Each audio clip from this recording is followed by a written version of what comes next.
thank you everybody for tuning in to another episode of Coder Conversations. We have Jim Armstrong here once again, and today he's going to tell us about his journey into YouTube. How's it going, Jim? All right, yourself. Looks like Oh we man, made it through the big storms here in the yeah, Dallas exactly, area. man. Yeah, largely missed us. Did y'all get any of the rain? No, not much at all. I think the really bad stuff was well south of us. Yeah. I think it was mostly in like Fort Worth and Southern Dallas. So I don't think it was too bad though. Hmm. But yeah, man. So yeah, it seems like your YouTube channel's been blowing up lately. You mind letting the audience know what your Well, I YouTube don't know channel? about blowing up, but it has been growing. I've been very grateful for that. I know, a lot of people have heard things about YouTube. I think there's this, thought bubble or perception that, YouTube is just some magic wand, and if I wave my wand correctly, well, just all this money is going to start flowing in. And I kind of liken it to Las Vegas. You go to Vegas, oh yeah, you can win a lot of money. But the truth is, I think a lot of us know something about probability and law of large numbers and so forth. And the ancient wisdom is that Vegas was not built on winners, it was built on losers. So I don't want to discourage people, but at the same time, I think it's good to set expectations and try to learn from other people's experiences before you kind of catch the YouTube bug and spend a lot of time, maybe even some money, doing something that 6 months to a year later you kind of regret. So maybe we should start. I should share my story because my story kind of is how not to do it and then come back and figure out how to do it. So, what I'd like to do is help people avoid that first phase that I went through of just doing something for, what sounded like a good idea, but it was all wrong. And then sometime later, I had to come back and refigure it. So, how did I get started in all this? Well, as you know, I'm retired. I have kind of this action Jackson side to my personality. In the past, I worked in private security. I was a bodyguard in Texas for a while. I've got a long history in supporting law enforcement. I love the outdoors. For several years now, I've been doing search and rescue as a private contractor, and I specialize in wilderness night operations. So I'm, one of those people who will go out at night when most other teams shut down. And I generally don't do urban search. I mean, I only go out in, you know, wilderness areas and hang out with the wild animals. So I kind of had this idea when I moved into kind of away from being in applied math and development and all that stuff that I wanted to be an action videographer. I love videography. I love action. I like going out and being the guy who can spend hours and go miles out just to get that 10 seconds of unique B-roll footage or shoot behind the scenes or something like that. So I had this weird idea. Wouldn't it be cool if all the production companies out there were looking for somebody with that skill set that they could come to me and do it? And that way I could leverage a lot of my outdoor and search and rescue skills and so forth and do something that I really enjoy. So I don't know if you ever saw the television show Dual Survivor. It's basically about taking people with different survival backgrounds. One person has primitive skills, bushcraft. The other maybe more modern, very gear-oriented, military type of background. You stick the two of them in a survival situation and see how those two styles either clash or work together. That's where the drama of the series came in. Well, the first two guys on that series were Cody Lundeen and Dave Canterbury. Cody had a reputation as just an outstanding primitive survivalist. I think he may still live in Arizona. This is a guy who can start fire in almost any environment imaginable. Sometimes I think all he has to do is just look at the wood pile and go, make fire. Anyway, Dave, I think, had more of a military background. And so, how did they find him? I mean, of all the people out there that might work for that show, how did they find Dave Canterbury? Now, what I read, I'm giving this to you now secondhand. What I read was he had a number of survival videos out on his YouTube channel. And I think if you go to YouTube and search for Dave Canterbury, a lot of those videos may still be there. So it's really interesting. The guy has expertise. It's right there in front of you in the video. I'm presuming that the show producers had some survival expert with them that, could rate people in terms of their skills. But it also did something incredibly interesting. You're watching a video of the guy. He just did a screen test. In fact, he did multiple screen tests. It's right there on the video. So supposedly that's how he was discovered and eventually made his way to the show. So I thought, wouldn't it be cool if I could be like Dave and have some videos out there, and people could come to my website, L5 Imaging, and click through the videos and just, see me out in a wilderness type environment, maybe some stuff during the day, some stuff during the night. And that's how I could be discovered. Well, I already had a Vimeo channel. If you do video work, Vimeo is supposedly the place to be. But my account had some video size limitations. And the very first video that I filmed, the one that I thought was going to put me on the map, too big for Vimeo. But YouTube would take it. So I started a YouTube channel. Now, when you start something, you should have some sort of objective in mind. Well, that was my original objective, and it was my only objective. I should have known better, because you should have a primary objective, then have maybe a secondary or a tertiary objective. So that's the first mistake I made. Second mistake I made is I just threw a video up on YouTube. I thought this was going to be a fantastic video. It was very difficult for me to create. The title was something on the order on the use of drones and night vision in search and rescue. So I went out and did a search and rescue training scenario. Started out during the day. Actually had drone videos showing how I use drones to search and get terrain intelligence. The drone video is there in the production. Then I went out at night. So we didn't find the person in the day according to the scenario. So now I had to transition to night. I had my Pulsar Axion XM38 thermal night vision. There's an example of thermal night vision video in that production. I thought it was like the coolest thing in the world. I did the navigation without map, compass, or GPS. I thought this is going to be super viral, thousands of views, blah, blah, blah. 2 years later, it has exactly 329 views. What a loser! Why? Have no idea. Did another video on primitive lamb nav. It sucked even worse. Then I did another one, and it was something on, I think the title was something like Night Operations in Search and Rescue. If you look at the two other videos, even though that first one had a lot of night activity, the thumbnail made it look like, the thumbnail was stupid. It was me hand catching my drone. What an idiotic thumbnail. The night operations in search and rescue, from a night standpoint, was actually an easier exercise. No drone, no night vision, no nothing. Just another scenario, all at night. Now, as of right now, 2 years later, that one has about 1,100 plus views. I noticed it started doing a bit better. Okay, so what's the difference between that and the other two videos? Night. So there's something about night has an element of attraction to it. So I did a second primitive land nav video, Suckarama. Then I got this Petzl Swift RL headlamp. I took it out for a couple of test exercises. Something I was thinking about, using instead of the search and rescue headlamp I was using at the time.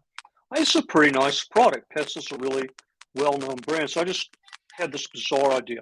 I'll go out to the LBJ grasslands, which is where I do a lot of my detailed night training, and I'll do a search and rescue scenario, but I'll use this headlamp and I'll film a review. So production value was not very good. I was still using a GoPro 9 at the time. I had an Android phone. Equipment wasn't very good. I filmed this video. It was way too long. Even after editing and trimming it down, it was nearly 50 minutes long. What a dork. Okay, but I put this video up. I still have no idea what I'm doing. I have no idea how to produce and market videos for YouTube and how to build a channel. But that one started getting views week after week after week. I went to the Petzl Facebook page, sent them a message. Hey, I did this review on your new Swift RL headlamp. Gave them the URL. Figured I'd never hear from them. Turns out they put it up on their Facebook page. Pathetic video as far as videos go, but I think they really, there was something in there that really liked. And so it just kept getting, okay, so now it's not just night. It's not a product review because there's a gazillion people out there who do flashlight and headlamp lighting system reviews. What's different about that video, but similar to the night operations and search and rescue, that's different from the other videos? I'm doing a product review. It's not exclusively about search and rescue, but I'm doing it from a search and rescue perspective. I'm actually bringing people into the world of wilderness search and rescue with all of the associated risks. I guarantee you, if I lose it out there, I'm going to be hog food. No one's coming after me, for sure. But I can bring you into that environment and you're just sitting back, relaxing, drinking on your coffee or your cold one or whatever, and enjoying the show. Okay, product reviews at night, use them exactly the way that they would be used if this was a real scenario and not a training scenario. I think I'm on to something. Okay. So sometime after that, I got a Phoenix TK16V2. Now at this point, I am only purchasing and reviewing products that I personally intend to possibly use in search and rescue operations. I'm buying the product myself, but I'm only reviewing things that I legitimately think are contenders to ultimately make it into one of my SAR loadouts. Now, at this point, we're into like March of 2021. I started in December of 2020. By the way, I'll skip ahead.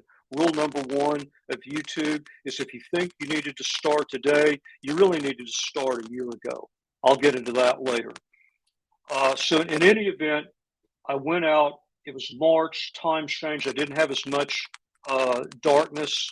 Because it takes me an hour and a half to drive out there. Then you have to gear up, set up, go through your op, then come back, gear down, drive back. So I was only out for about 2 hours. This is a much shorter video, 20 minutes or so, but it's the TK16V2, a relatively new product at the time. Whoa, I still have no idea what I'm doing about putting videos on YouTube. Production value was not that great. I was still filming with the GoPro 9. That one got like 1,000 views a month after month after month, almost no promotion whatsoever. So May of 2021 comes around and it's getting really warm. I've done a couple of headlamps. I'm pretty much convinced I've got something, but I made another stupid mistake. I quit because I was thinking, well, I can only do reviews at the LBJ grasslands. If I go out there during the warmer months, the snake risk and animal risk is just off the charts.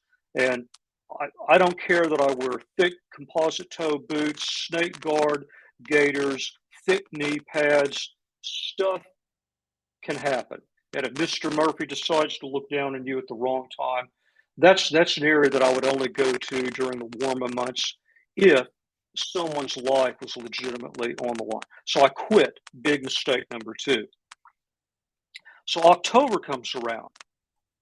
I've had this channel now for about 10 or so months. I had about 10,000 views total.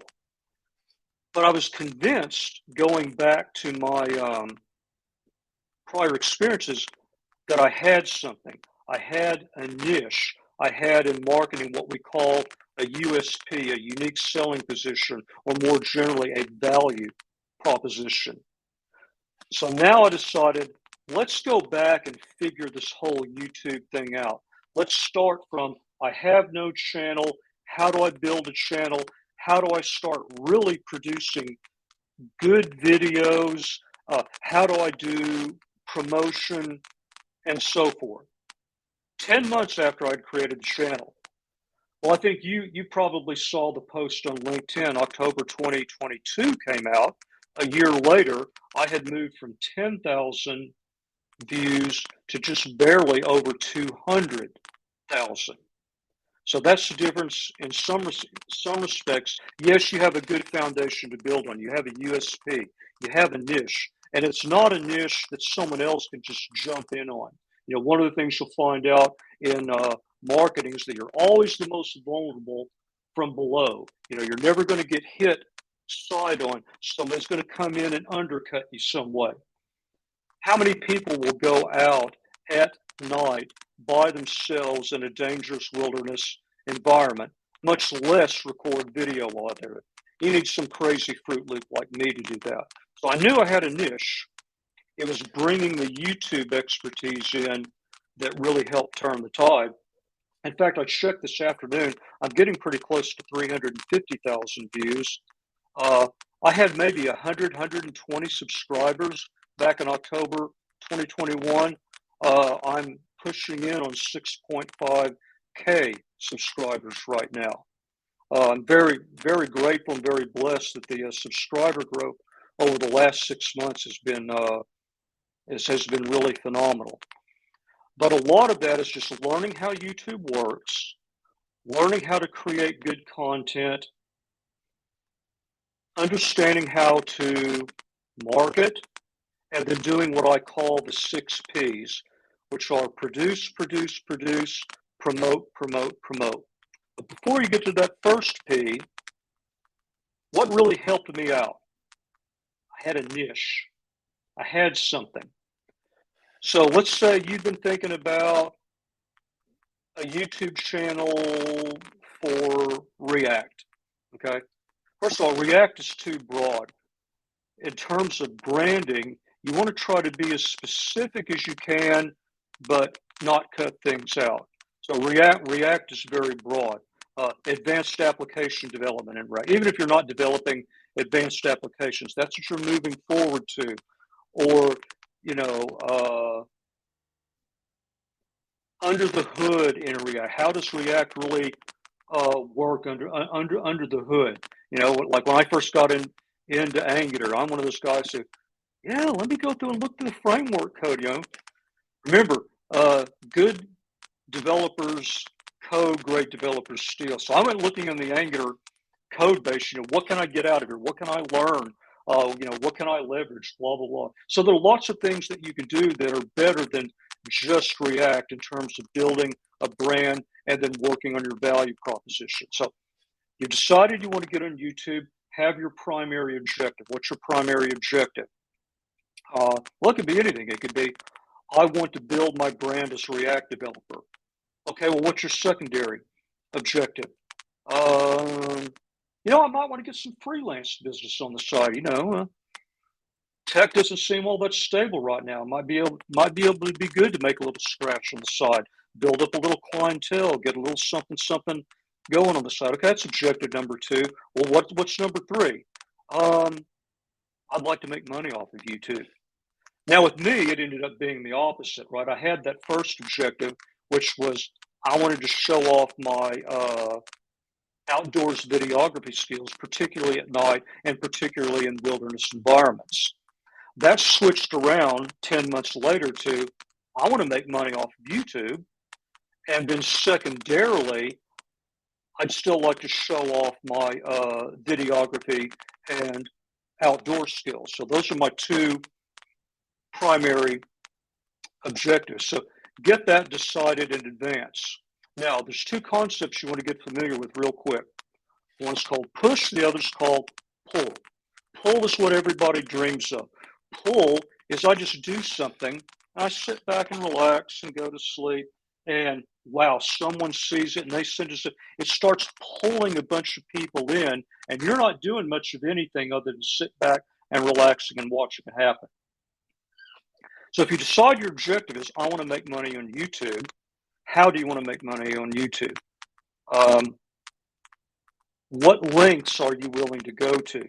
So suppose Kevin and I got together and we canvassed a bunch of people and we looked at, like things that are trending on TikTok or whatever. And we decided, hey, if we get Jim, who's like a really ugly, stupid guy in the first place, and we get him to dress up in some, clown costume or animal costume and walk into Walmart and just start doing crazy things. And Kevin's over there with his Nikon Z7 recording. And then we put a couple out on TikTok to, see if it takes off. Yeah, we got some really good feedback there. Okay, let's make a YouTube channel and we'll call it Crazy Jim and Super Kev or something like that. And all of a sudden, it just, it starts going viral. I probably just made somebody $1 million right there. Or you go out and you look at what we call a YouTube home. YouTube home is you type in youtube.com after you logged into your account, you go into your home page and there are videos there. And those are things that YouTube is selectable. If you look down, there's also a section called trending. So look at what's trending. Okay. Could you do that? Could you do it better? Could you do it differently? So you basically research what you think a lot of people want, and you're willing to go out and do it no matter what. Okay. Am I willing to put a animal suit on and go do crazy things? Not really. Just lines we won't go beyond. And even if somebody told you, hey, you could make hundreds of thousands of dollars doing that, you know what? It's just not me. But that's one way that you can do pull. Push is more likely to be what people are interested in, especially if you have those tiers of objectives. Like, I want to build my brand as a React developer, number one, make money, number two. Okay, you're in a push market. Push means I take content and I push it out. But now it's 100% on me to create it, to promote it, to continually promote it, and build it up. Now, the reality is kind of somewhere in between. You go back in my story, I started out with push. Some of the stuff I push is real crap. Yeah.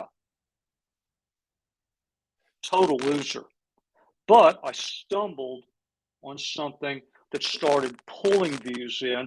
So then I started pushing the content that would generate the pull. See, think about where you're going to be. That's a slider. Okay, where are you going to be on the slider? Because that's going to determine a lot of your strategy.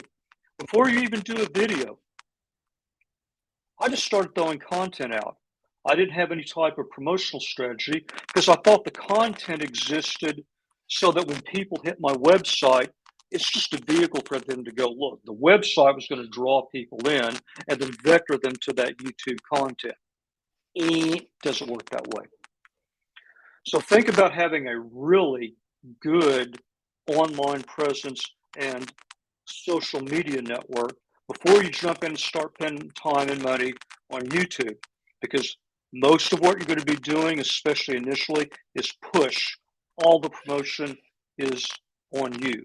One easy way to promote is get your content out to your network. Network, and then the 6P. So have your social media network set up in advance. Have your promotional vehicles set up in advance. That also helps you prime and refine your content.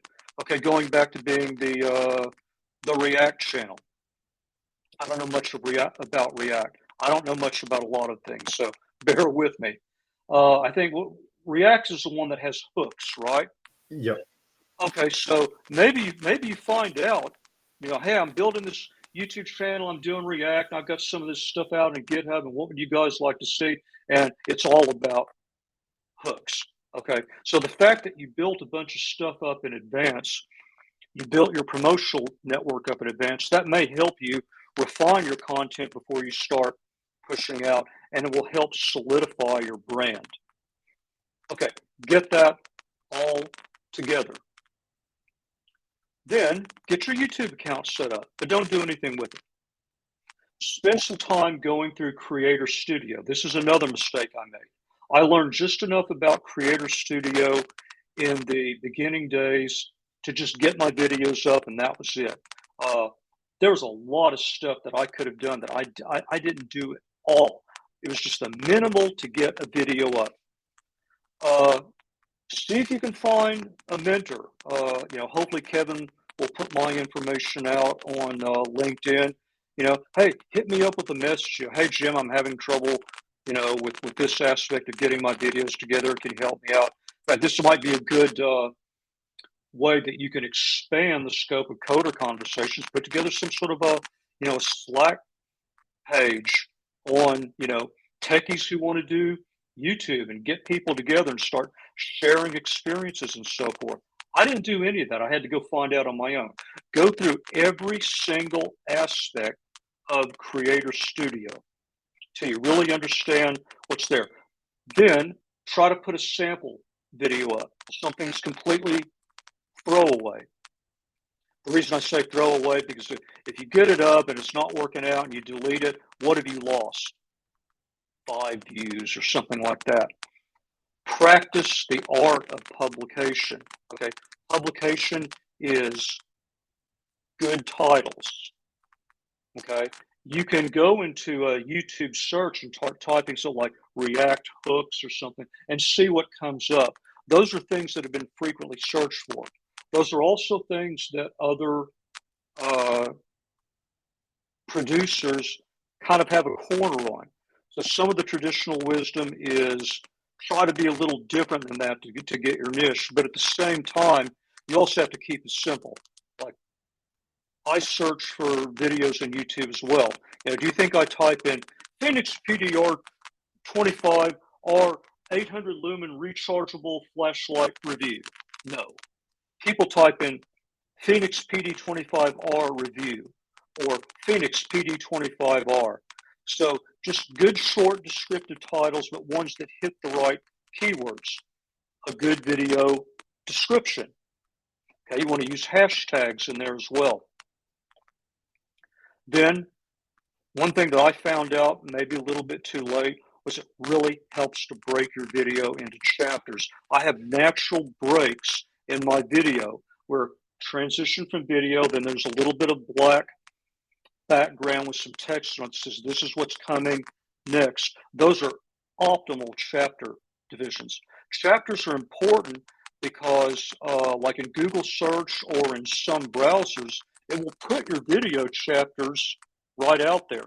And someone may not think that they're interested in your video, but they do a Google search and the chat, and then boy, one of the chapters just hits something that's ripped.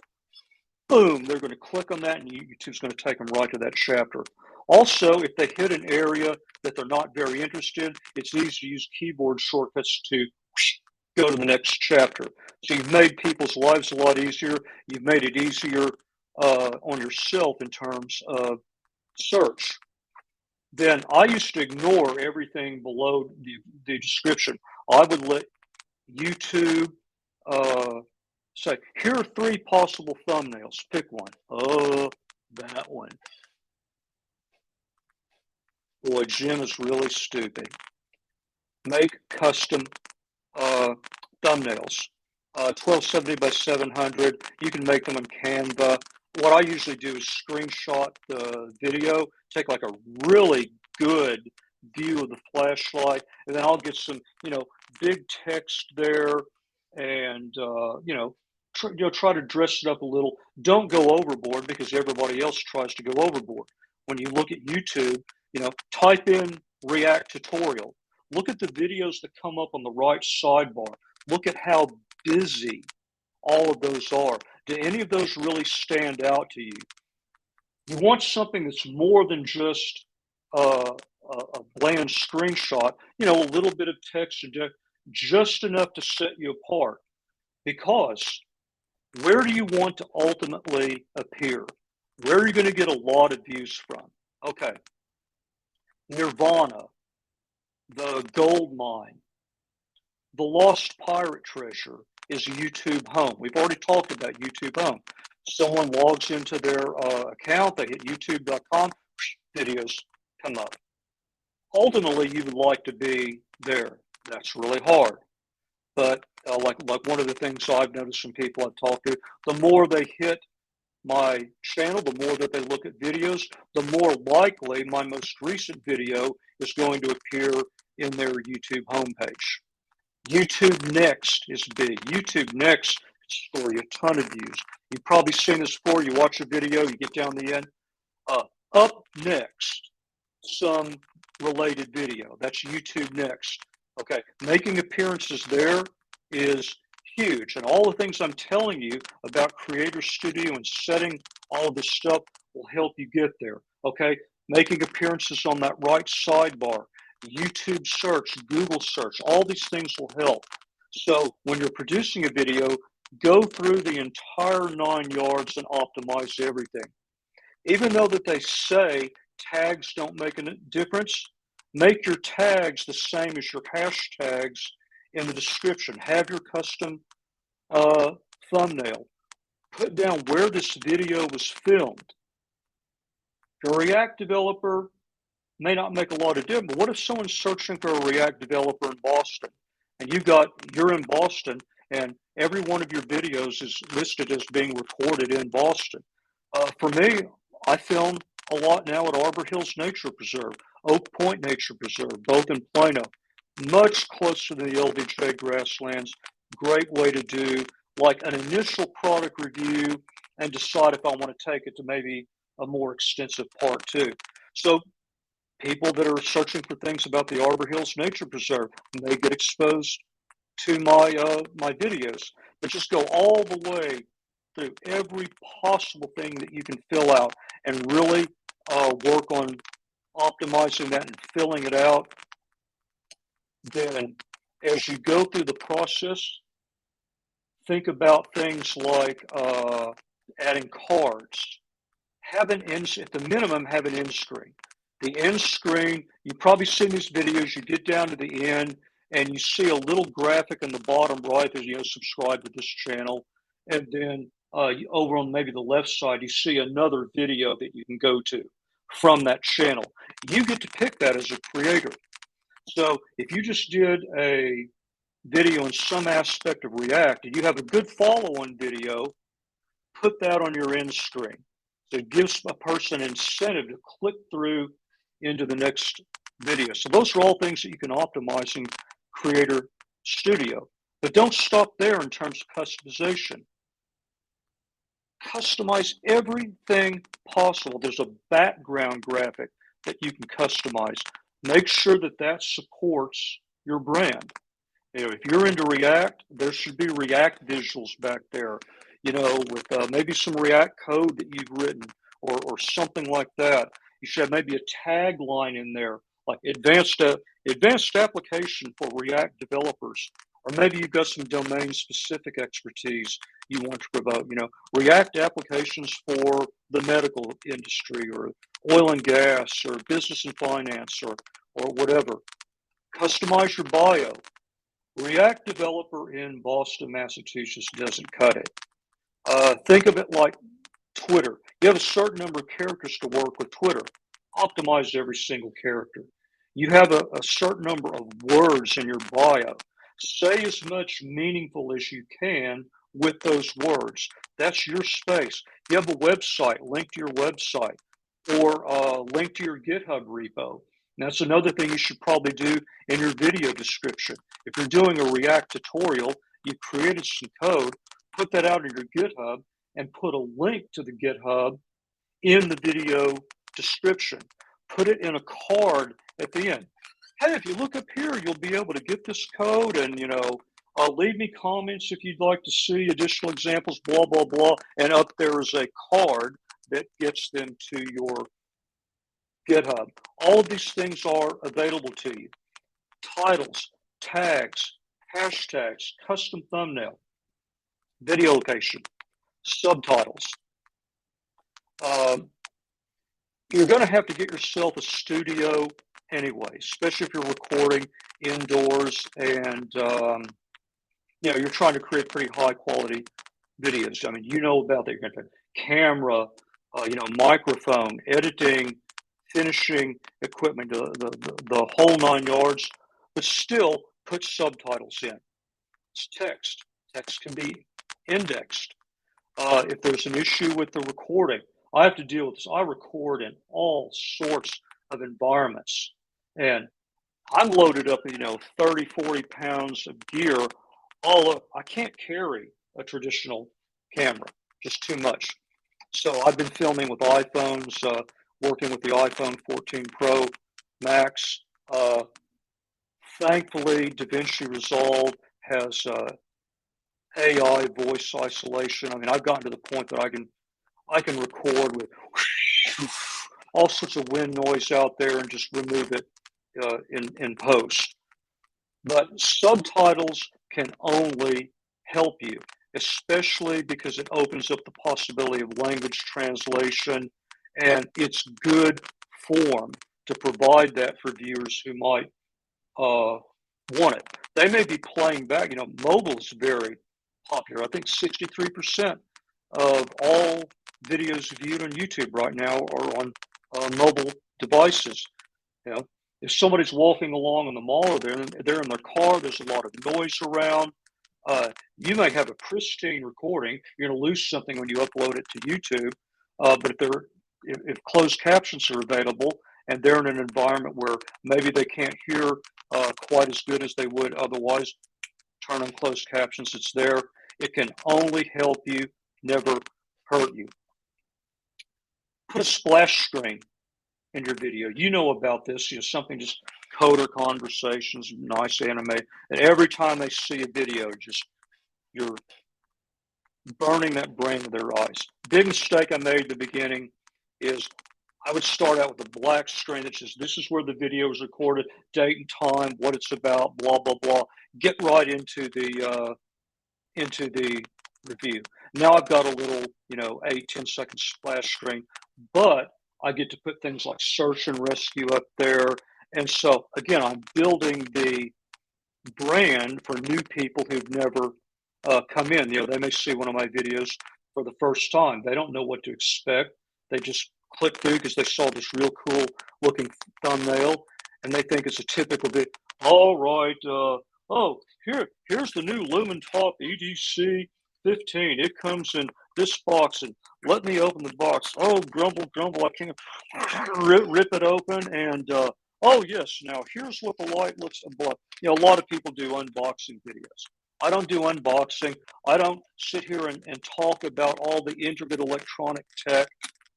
I'll go through maybe a few of the features, observations I've made initially about the product in initial testing, and then I get right to beam shots out in the field exactly the way you'd use it. That's my style. So your splash screen is a chance to promote that. Think about playlists. There's a lot of different aspects about React. Angular for you has components, directives, services, yada, yada, yada. And you may do tutorials on all these things. So playlists are videos that play in sequence about a specific topic. So like I have playlists for Phoenix reviews, Nightcore reviews, Ace being Power Attack, what I call If Your Life Depends on It, and so forth. So use playlists. Again, playlist is one of those things that can only help you. Sometimes someone will have a lot of time. They're interested in what you're doing. They're making all these notes. And man, they just want to go through like 2 or 3 videos, but on a very focused topic that is a subset of everything else in your channel. Playlists allow you to do that. YouTube Next likes playlists. That's another good thing that will help you. There's a bunch of other stuff I could talk about, including one more thing in Studio. Have a showcase video. This is one of the things. I think you go way down to the customize menu selection. You know, you've done your bio and all of that, blah, blah, blah. Okay. There's a video that will be up at the top of your channel. Below that, you'll have, you know, like shorts, videos, playlists, community, about. That's another thing. Look at YouTube community. I've done a little work with that. It's not great, but it can help you incrementally. Then below that, you have the videos. But this showcase video, as soon as it starts loading, it will start playing. So it immediately exposes a new viewer who hits your channel homepage to a showcase video. So think about it. If I had one video that I want to get in front of everybody, put it there. It's one of those things that can only help you, won't hurt you. So we can go into promotion next if you like, but we've been doing this like 45 minutes. As far as just setting up and getting into YouTube and you know, doing the filming and editing, do you have any questions? You have anything you want me to cover before we talk about promo? I think we can move on to promotions. All right. One of the 3 of the 6 P's: promote, promote, promote. Okay, I've already told you, have your social media channels built up, primed, and ready to go before you even start producing. That's number 1. Look for any opportunity in answering questions. Like I spend a lot of time on Facebook. I'm in a member of, you know, like the PowerTac users Facebook page, the Phoenix USA users page, blah, blah, blah. A lot of times you can answer a question or make a comment, put a link to one of your videos. The other thing that's helped me out enormously, and this is because my channel requires me to get out, do things in a public setting, especially in nature preserves. What am I exposed to in nature preserve besides animals? Other people who are interested in nature preserve. They're interested in the outdoors. If they're out there in the even it amazes me the number of people that walk around at night at Arbor Hills. Whenever I go out, I use it as a training opportunity. I've got full loadout on, you know, my bump helmet with my full-on headlamp, left shoulder light. You know, I've got the whole 9 yards.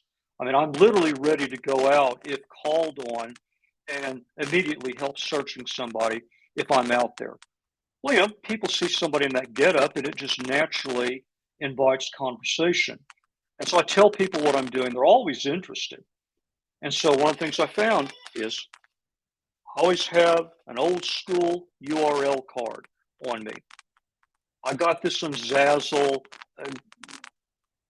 YouTube channel business card. You can probably search for something similar. It's got my channel on the back. Thankfully, I'm in the YouTube partner program, so I get to choose a real simple handle. It's also got this QR code. So I started running into people. I talk and they're interested in what I'm doing. Well, you know, if you go to my website, L5 Imaging, and, you know, on the front page, you scroll down, there's a link to my YouTube channel. You think people can remember that when they get home? No, Jim is an idiot. Why is anybody even watching me? I got one of these. I can hand this out. It's simple. It's non-obtrusive. They can either take it or not. It's got a QR code. Hit that with your phone. Boom, my channel is right there. You can come back to it later. Another thing you can do is get like a dot card. Dot cards are cool because I'm going to run out of these. The dot card just keeps working. You buy it once and you use it over and over and over. People are supposed to be able to hold their phone up to it or scan a QR code. And I mean, all of the information is there. Your name, your website, your YouTube channel, blah, blah, blah, immediately on their phone. Now, is that the thing that I want to carry around for people I meet in late evening and night outdoors? Probably not. They probably don't want to go to a complete stranger, pull their phone out and stick it up to, a card. So they'll take my URL card, the dot card, and maybe not. Perfect place for the dot card is like a conference. So as soon as you decide to do your React uh, channel, you need to be where people are. Nothing beats FaceTime, even in this day and age of social media. Nothing beats getting one on one. Go to conferences, go to meetups, go to users group, anywhere there might be people who are uh, possibly interested in what you offer. And it could be as simple as you'd like to go to Starbucks. So do a lot of other techies. Start a oh yeah, man, I just started learning that. Well, I got a React YouTube channel. Don't know, lots of tutorials out there. Yeah, here, why don't you go check it out sometime? Pull out your doc card. You got gets his phone out. There you go. So those are some things that you can do. Have your elevator, have your value proposition in advance. I have a channel on React. Well, you and how many other people? I have a channel on React that goes into these specific aspects, and I have expertise in this domain. And I've been working with React since this time period. Like part of my value proposition with Angular way back in the day was I literally worked with Angular starting with the first public alpha.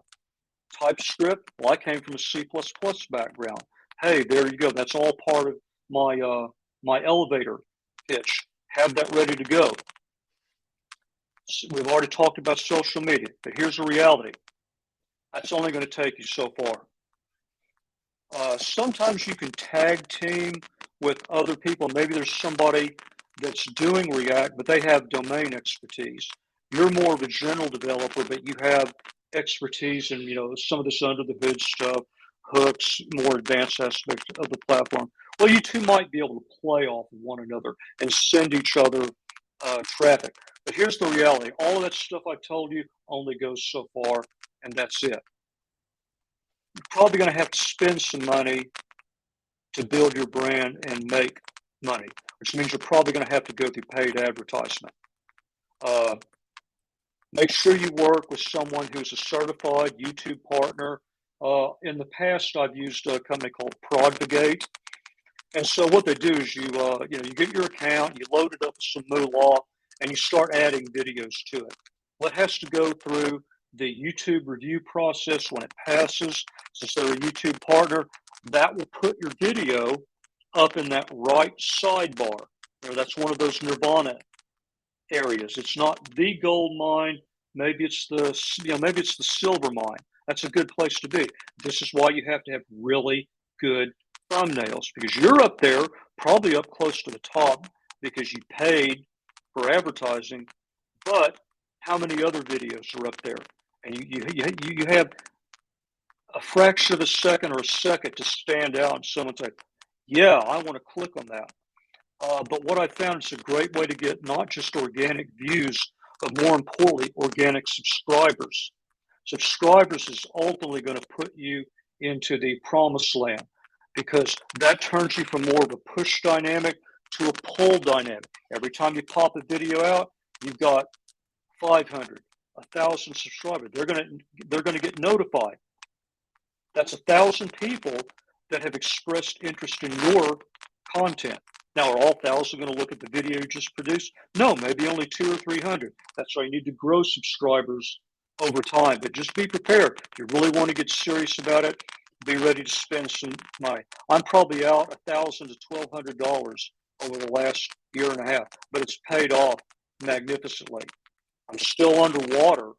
Then that's the other thing, is that YouTube is a long haul. To me, it's like, especially if you're in that push dynamic, uh, think about your competition. Last year, I read something on the order of there's 300 hours of new content uploaded to YouTube every minute. That's who's competing against you for eyeballs. There's only a limited number of eyeballs. I read something earlier this week, that number's up to 500 hours. Okay. getting where you ultimately want to be is going to be a long haul, especially if you're in it to make money. Now, if your primary objective is, I want to build my brand as a React developer, secondary or tertiary is make money, well, that's a lot better. But I think of it as, especially if you want to get a consistent monthly draw out of YouTube, you got to think of it as, I'm going across a desert. As like right now where I am, it's great when I look back year over year, but at the same time, all I've done is get out to like the first 10% of the desert, make it over some of those really tough dunes, and I'm looking and I still got 100 miles to go. But don't despair. How do you make it to the top of the mountain? You make it all in one leap? No, you make it one step at a time. Just think, I'm just going to do one step at a time. I'm going to make my production quality better.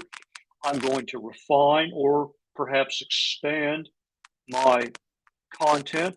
I'm going to commit to do marketing. I'm going to do the 6 Ps. I'm going to produce, promote, promote, promote.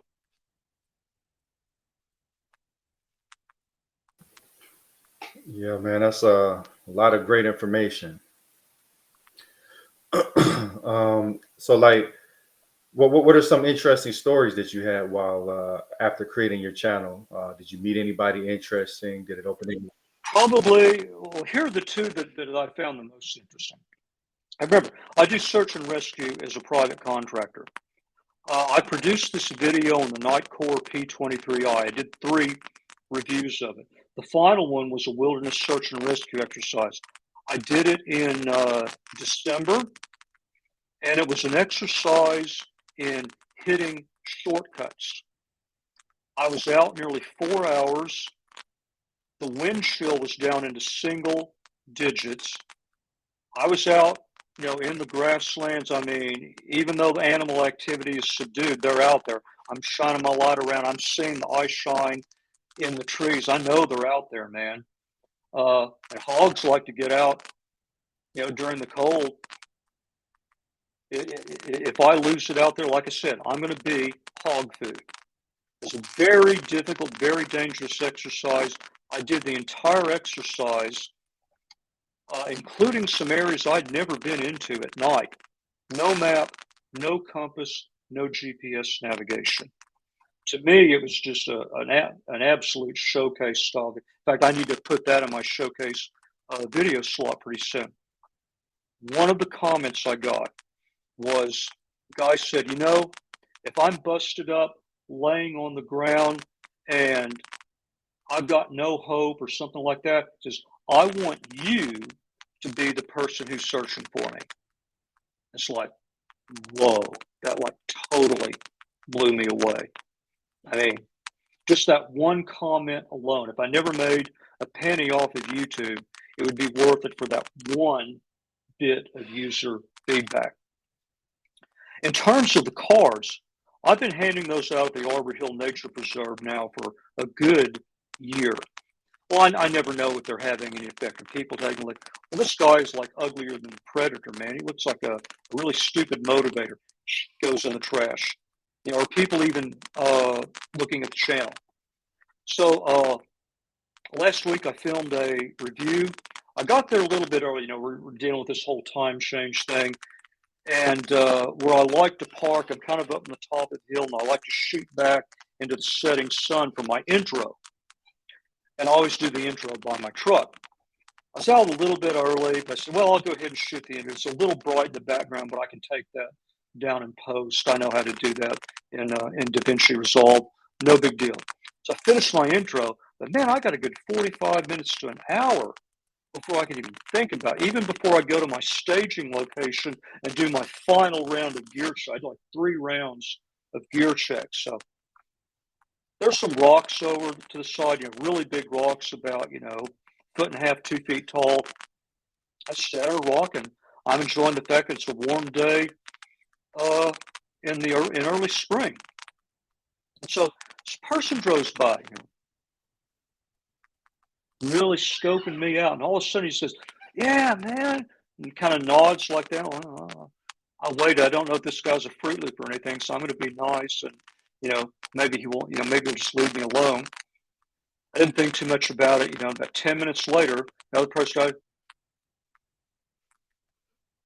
All of a sudden, hey, are you Jim Armstrong? I go, oh, are you from the IRS? Oh, yeah, man. Oh, you gave me one of your cards. So, man, I follow your videos and, I love all the stuff you film out here, blah, blah, blah. I go, oh, well, yeah, that's cool. Thank you very much. I go, wow. I mean, I'm shocked. It's like two people in a row who, I guess they're regular channel viewers. So I'm just kind of relaxing, waiting for the sun to get up. All of a sudden, this car pulls by. Guy looks like, hey, it's me. And I remember this guy for about like a month or two ago. I parked right next to him. So I'm getting all my camera gear out and trying to get set up. So we got into like a 20 or 30-minute conversation. We talked about Arbor Hills, Oak Point, the LBJ grasslands, what I do. Well, of course, I gave him a card. He said, oh, yeah, now I'm going to go check your stuff out. And I usually take that as, yeah, I'm going to go check your stuff out. Then when I get home, you're in the trash. No, he did. He says, oh, man, I watch every one of your videos. Are you out here filming tonight? I go, oh, yeah, it'll probably be out in another week or so. He goes, okay, yeah, bye. So it's like 30, 40 minutes, I had three people come by. So, yeah, that element of promotion is doing really good. I think it makes a great story because it's kind of finally, you know what? You kind of arrived. Then on top of that, when I first started, I told you that I'm only reviewing products that I'm personally interested in. Well, now I'll review almost any lighting system, and I would say about 80, maybe 85% of what I review are now sent to me by the vendors. And so I do reviews on behalf of the vendor. And I still go out and buy stuff because sometimes it's just quicker to get it from Amazon than it is wait for some vendor in China to send it to me. I can get the videos turned around a lot quicker, or it's something that I'm just very uniquely interested. I really, really, really want to check this out. And by the way, I'm going to do a review in the process. But that's been the other big thing that's happened is that I'm now getting a lot of products in from vendors to review. I got media credentials for SHOT Show. So I was in Vegas in January for SHOT Show. I filmed 2 videos there. I'm hoping to film 3 or 4 if I'm fortunate, Lord willing, to go next year. You just have to see how that works. So that's what I say. You're going to be on YouTube for the long haul. Don't look at it day over day or week over week, maybe even month over month. Just think of it about every 3 to 6 months. I'm going to take stock of where I am and how things are going. And as I look back, I'm going to reflect like, I keep asking myself, where was I a year ago?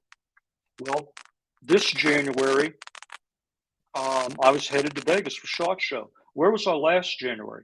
Well, I'd finally got, like my second or third super viral video. This is another thing. New and hot topics. Keep up with trends and whatever you're doing. Like if you're doing any type of developer channel, I don't care whether it's React oriented or not. What's the big hot thing right now?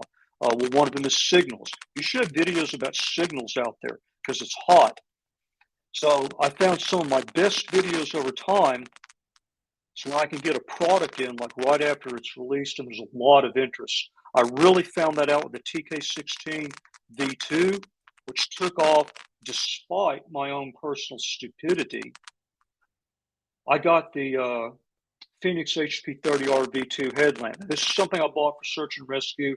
That's a 4-fee activity at night. I take it off my income tax, but it's still a $200+ headlamp. I got one of the first reviews out there of it. I ended up doing 2 reviews of it in January. I've had 2 follow-on reviews since then.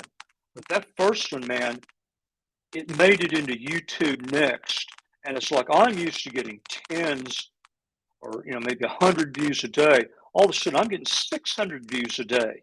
Just bam, bam, bam for 4 or 5 or 6 days straight. It got loaded into YouTube Next because it's a super hot item. So that's another thing to think about when you're produce. Really pay attention to things that are seasonal, topics that are hot and trending. Now, that's another thing that has helped me a lot. But I looked, even though I had that video that was taking off, wasn't making a penny on it because I wasn't in the partner program. Okay, now it's March. Where was I last March? I had just gotten into the partner program. By the way, it's pretty tough. You got to have 1,000 subscribers and 4,000 watch hours over the last 12 months. And if you don't make it over 12 months, your previous watch hours roll off. So that's something to think about. It's really tough to get there. But I just gotten into the partner program. I just put out a couple videos on the Cloud Defensive MCHHC, which again was a hot new release. I had the first YouTube video, other than produced by the manufacturer, reviewing that specific product. And so that was like one of my few videos, like the HP30RV2, a couple of the headlamp that just like made it to 2,000 views in no time at all. But I just made it into the partner program. Well, now I roll around this year, all this cool stuff is happening, and I'm making, a little bit of monthly scratch with YouTube. I'm not breaking the bank. It's just paying for some gas money, maybe a little food here and there. I'm really trying to go back now and like optimize a lot of my travel and production costs. It's something I didn't think a lot of before. You and I talked about this before. Like when I go out to the LBJ grasslands during the winter, I still have a lot of dark hours. So I'm doing things like trying to film 2 reviews instead of just 1. I'm trying to optimize the work that I can do during editing and post and promotion, and still have opportunities to go out and film new reviews. So like I'm driving out to LBJ tomorrow. I told you I'm doing a review of the microarc oxidation coating for the Cyan Sky P25. And they claim, oh, it gives you superior resistance to the elements and blah, blah, blah, and, resistant to scratches. So I've already done a pretty extensive torture test of it. I went out to the LBJ grasslands and I buried that thing. I'm leaving it there for, it's raining and storming tonight. Go out there tomorrow and more, film that. Then I'm driving back. What am I doing in the evening? Loading up, going out to Arbor Hills Nature Preserve and filming a second review. So I'm trying to do a lot better job of optimizing the number of videos that I film so that I have more content to edit and produce downstream and getting better overlap between those. So there's going to be an element of process optimization to whatever you do over time. Again, this is something I probably should have thought of earlier, like last summer, the summer before. I told you I took May through October pretty much off, like mid-May through late October. I kept going all the way through last summer. Now, I only filmed at nature preserves because it's a little bit safer and it doesn't require the long drive that I had to do for the LBJ grasslands. But keeping those 6 P's going, produce. It was a mistake I made the year before. I corrected it last year. I'm going to take it up an additional level this year because my goal is to make it across that desert. Absolutely, man. It sounds like a really amazing journey, man. What do you see next for your channel? Like, where do you really see it growing to? Well, I can certainly see it expanding from where it is now. The big disappointment for me that I'd really like to work on is that I've just found through kind of experimentation, trial and error, that I get the best filming results for a wide variety of lighting systems when there's a half moon or less out. More than a half moon, full moon, it can, for longer shots, it can put noise out on the edges. I don't have a cinema cam with like 16 stops of dynamic range. I still film with an iPhone. In other cases, if you're filming in a very low level of illumination, the extra moonlight and starlight can actually make the light look a little worse than it is. So half moon is about my limit. Half moon is about average. So that gives me about 15 days out of the month to film. Now I'm working on optimizing my flow so that when I go into the high moon nights, I've still got content to edit and produce. One thing I'd really like to see, if you and I do this again next March, I'd like to say I've been successful at getting more products in that I can review during the day. Because the same expertise that I have applies to outdoor products that can be used during daylight hours. But here's the problem. Remember I told you about all of those eyeballs we're competing for? There are a ton of people out there already doing that. And so that also means that there's a risk of diluting my brand. This is why you don't want to go from something very specific to something very general, because, again, consumers like to do two things. They like to take whatever you're doing and break it down to a commodity. This is where outsourcing came from. So if you're a dev, even if you're not doing a YouTube channel, pay attention to your brand.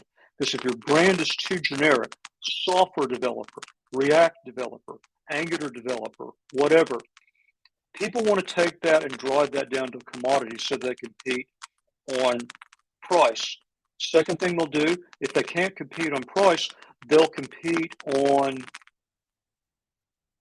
diluting your time. People will either dilute your income or they'll dilute your time.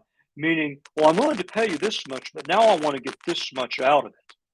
And oh, by the way, there's a company in India or Malaysia or whatever, and they promise that they can blah blah blah blah blah. So I risk diluting my brand somewhat, getting away from pure night operations. I'd like to get some sort of niche in the outdoor product space that I can do reviews during the day, because it just, if I have the time and I don't want to film something at night, now I've got something that I can review during the day. So it might be interesting to check back a year from now and see, well, was that a stupid idea? Did I dilute my brand? Or, did I turn out and find out some little niche of product categories that I can review and film during daylight hours? We'll just have to see how that goes. You ever thought about like starting a separate channel for that kind of stuff, like more experimental Well, if you videos? start a separate channel, you're starting all over again from scratch. Remember, my number one goal now is to make money off of YouTube.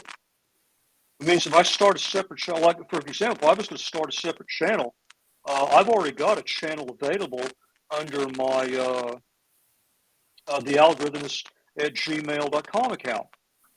I do a series on applied mathematics for developers. Man, I could be all over that.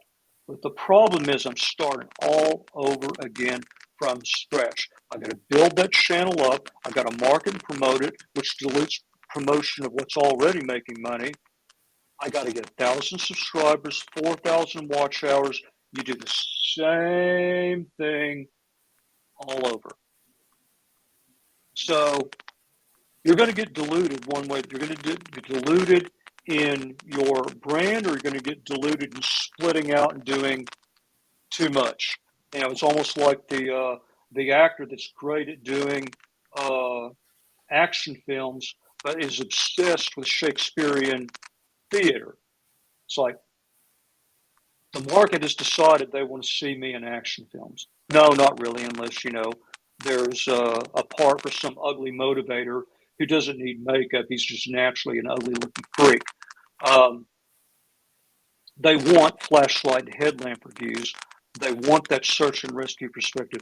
They want to see the product used in the field under these live, realistic circumstances, especially many of the areas I get out to, because it performs for me out in the deep, dark wilderness. It's probably going to perform anywhere you take it. And that's just what the market wants. Push versus pull. I'm just responding to that pull dynamic. So it's an intriguing problem. I think about it a lot. And the question is going to be, am I thinking about it too much, or is it really something I should continue pursuing? I just don't have a good answer right now. Yeah, man. Let's definitely do this again in a couple of months to see how things have changed, how your No, maybe channel. not a couple, maybe, 6 months to a year. So I don't know, maybe every 6 months or something like that, and get an idea of how many of your viewers are really interested in, all this YouTube stuff, and we'll just see where it goes. Yeah, most definitely. Did you have any closing thoughts for the audience? No, just be realistic. Whatever you heard about YouTube is at least partially true, but understand that especially if you're into that push dynamic, it's going to be a long, long road, and that's why I wouldn't mind seeing some sort of community for tech people trying to get into YouTube. Maybe this is something that you could take a lead on. I don't know if it's just something as simple as a Slack channel, but just something where we can help each other out and share experiences. And if we all have channels, at the very minimum, we can each subscribe to everybody else's channel, and everybody gets another incremental set of subscribers. But Yeah, I think I'll definitely take a look into that. I'll probably end up starting a Discord channel and we can all congregate there. What do you think? yeah, But yeah, man, I definitely appreciate you for stopping by. And I'd like to thank everybody no else. problem. I'm glad to help, and I hope that a lot of the mistakes that I made early on, people can avoid. If I can see that happen, then this has been extremely Yeah, valuable. where Maybe can I could people reach say, you be like later Jim, not first Jim. at? That's my closing thought. If anybody wants to reach out to you, where can they reach you at? What's that? If somebody wants to reach out to you, how can they reach you? Let's see. The best way to do it would be probably to connect with me on LinkedIn. Subscribe to the channel, and that will have my web page on it. If you go to the About section, read my bio, it's got my web page, l5imaging.com. You can hit the contact page, send me email. But I really think the best thing for us to do is collaborate on like a single place where all people, especially who are in tech, who want to get more active on YouTube, can go, so that I don't have any problem with dispensing information to someone one on one, but one on many is more valuable than one on one. Just easier to leverage. But yeah, connect with me on LinkedIn. So please subscribe to my channel. Hopefully, Kevin will put that link out. Contact me through my website, or leave a comment on one of the videos, or go to the community page and leave a comment or something. There are a lot of ways that you can get in touch with me. Absolutely. Thank you, everybody, for tuning in. We'll catch y'all next time. Peace.